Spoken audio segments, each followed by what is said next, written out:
Hello. आज हम लोग एक नया टॉपिक लेके आए हैं जो कि पिछला टॉपिक था स्टॉक मेंटेन में। स्टॉक मेंटेन में हम लोग कितना माल स्टॉक पड़ा हुआ आइटम के आधार पर बताए थे। आज इसी का दूसरा वीडियो है। जो आज का टॉपिक है स्टॉक मेंटेन का ही है, लेकिन स्टॉक मेंटेन प्रॉपर एक कंपनी का और कितना माल स्टॉक है एक आइटम का वो हम लोग देखेंगे। यानी हम लोग कह सकते हैं कि आज का टॉपिक जो स्टॉक मेंटेन का है वो एक प्रॉपर कंपनी यानी पार्टिकुलर कंपनी का उस आइटम का कितना स्टॉक मेरे गोदाम में पड़ा हुआ है उसको हमको देखना है। जैसे पिछला वीडियो में हम लोग सीखे थे कि कोई भी आइटम का कितना स्टॉक पड़ा हुआ है तो सारा कंपनी का एक ही तरह का आइटम को जोड़ के बताता था।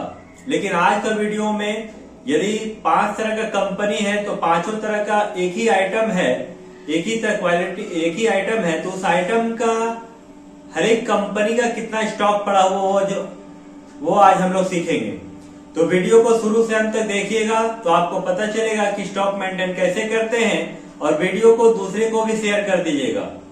तो चलिए स्टार्ट करते हैं आज का स्टॉक मेंटेन का वीडियो 2।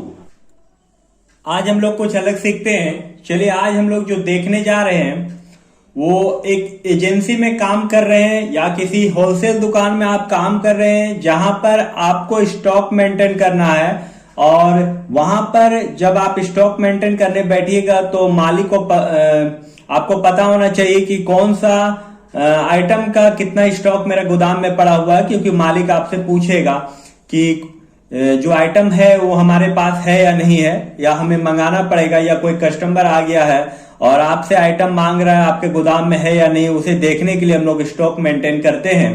और यहाँ स्टॉक मेंटेन हम लोग कंपनी वाइज करने वाले हैं कि कौन सा आइटम किस कंपनी का कितना स्टॉक मेरा पास पड़ा हुआ है। ध्यान से सुनिएगा, कौन सा आइटम किस कंपनी का कितना स्टॉक मेरे गोदाम में पड़ा हुआ है, और कस्टमर हमसे मांग रहा है वो आइटम वो मेरे पास है या नहीं उस कंपनी का माल, तो उसको चेक करने के लिए हम लोग स्टॉक मेंटेन करते हैं ताकि कस्टमर कोई भी घूम ना सके, वापस ना जा सके, ताकि पता चल जाए कि मेरा गोदाम में माल है या नहीं। हम लोग स्टॉक मेंटेन से ही पता कर लेंगे कि गोदाम में माल पड़ा हुआ है या नहीं। तो इसके लिए सबसे पहले हम लोग आज डी सम फॉर्मूला लगाने वाले हैं। तो डी सम फॉर्मूला कंडीशन के साथ लगाएंगे जो कि डबल कंडीशन होगा, एक आइटम भी होगा और एक कंपनी का नाम भी होगा। तो चलिए सबसे पहले हम लोग क्या करते हैं, यहां पर एक बार पहले आइटम लिख लेते हैं। आइटम में सबसे पहले हम लोग मेरी लिख लेते हैं, मेरी MARIE मेरी लिख लिए। और मेरी हम लोग देखना चाहते हैं किस कंपनी का है, तो सबसे पहले पार्ले जी लिख लेते हैं, PARLE पार्ले जी लिख लिए हैं। अब हम लोग यहां पर फॉर्मूला लगाते हैं आइटम के साथ कौन सा कंपनी का कितना माल मेरे गोदाम में पड़ा हुआ है। तो इसके लिए क्वांटिटी में आपको क्लिक करना है, ध्यान से देखिएगा, क्वांटिटी में क्लिक करना है।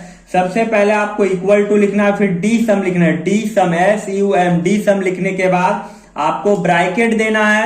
ब्रैकेट देने के बाद टोटल सेलेक्ट करना है, टेबल यानी सीरियल नंबर से लेकर अमाउंट तक। यहां से हम सीरियल नंबर से सिलेक्ट कर लेते हैं अमाउंट तक, और उसके बाद फिर से कोमा देते हैं। उसके बाद हम लोगों को क्वांटिटी चेक करना है, इसलिए क्वांटिटी में यहां क्लिक कर दिए, फिर से कोमा दिए, और उसके बाद हम लोगों को आइटम के साथ कंपनी भी देखना है, इसलिए यहां पर आप जो यहां फॉर्मूला यूज कर रहे हैं वहां पर आइटम के साथ कंपनी भी सिलेक्ट कर लेंगे, और उसके बाद इंटर बटन प्रेस करेंगे। तो यहां हम लोगों को पता चल गया कि मेरी जो है पार्ले जी कंपनी का 10 स्टॉक मेरे पास पड़ा हुआ है। देखिए यहां पर आप चेक कर लीजिए, यहां पर 10 स्टॉक पड़ा हुआ है मेरी पार्ले जी का। उसके बाद आपका मेरी जो है वो पार्ले जी कंपनी का नहीं है। चलिए फिर से एक बार चेक कर लेते हैं, कोई दूसरा आइटम लेके बटर देख रहे हैं। बटर जो है वो या तो फिर यहाँ किसी कंपनी का नाम से सिलेक्ट कर लेते हैं। मेरी जो है प्रिया गोल्ड का कितना बचा हुआ है, प्रिया गोल्ड लिख दिए, इंटर मार दिए। देखिए यहाँ मेरी जो है प्रिया गोल्ड का 7 बचा हुआ है। यहाँ चेक करते हैं, यहाँ देखिए मेरी है, प्रिया गोल्ड का 7 है। अब आइटम वाइज हम लोग सेलेक्ट कर सकते हैं। यदि हम लोग मान ले देखना चाहते हैं कि बटर हम लोगों के पास कितना है, तो यहाँ बटर भी लिखे BUTTER बटर लिख के इंटर मार दिए। देखिए जो बटर है वो प्रिया गोल्ड का 10 बचा हुआ है। यहाँ देखिए बटर, यहाँ पर प्रिया गोल्ड का 10 बचा हुआ है। देखिए बटर लिखा हुआ है और यहाँ कंपनी का नाम प्रिया गोल्ड है और उसका क्वांटिटी यहाँ 10 बचा हुआ है। यदि हम लोग दूसरा प्रिया गोल्ड का और भी माल कोई मांगने आया है जो कि आपका नमकीन बिस्कुट लेना चाहते हैं, चेक कर लेते हैं यानी गोदाम में नमकीन लिखते हैं NAMKIN, नमकीन लिखने के बाद इंटर मार दिए। नमकीन देखिए प्रिया गोल्ड का मेरे पास स्टॉक नहीं है, तो ग्राहक को वापस कर सकते हैं कि मेरे पास स्टॉक नहीं पड़ा है, स्टॉक मेरे पास नहीं है प्रिया गोल्ड का नमकीन, और वो माल हम लोग फिर से एजेंसी से वापस ले सकते हैं, माल खरीद सकते हैं, उसके बाद अपने स्टॉक में शामिल कर सकते हैं। तो चलिए आज इस तरह जो हम लोग सीखे स्टॉक मेंटेन करने के लिए, आप भी घर पे इसको प्रैक्टिस कीजिएगा, और नहीं तो हमारा कॉमर्स क्लासेस और नहीं तो हमारा इंस्टीट्यूट में आइए जो कि जय मां शारदा इंस्टीट्यूट के नाम से है, विलेज रोड में। आपको उम्मीद है कि बहुत अच्छे से यहाँ पर कंप्यूटर सीख सकते हैं, कॉमर्स का क्लास भी कर सकते हैं।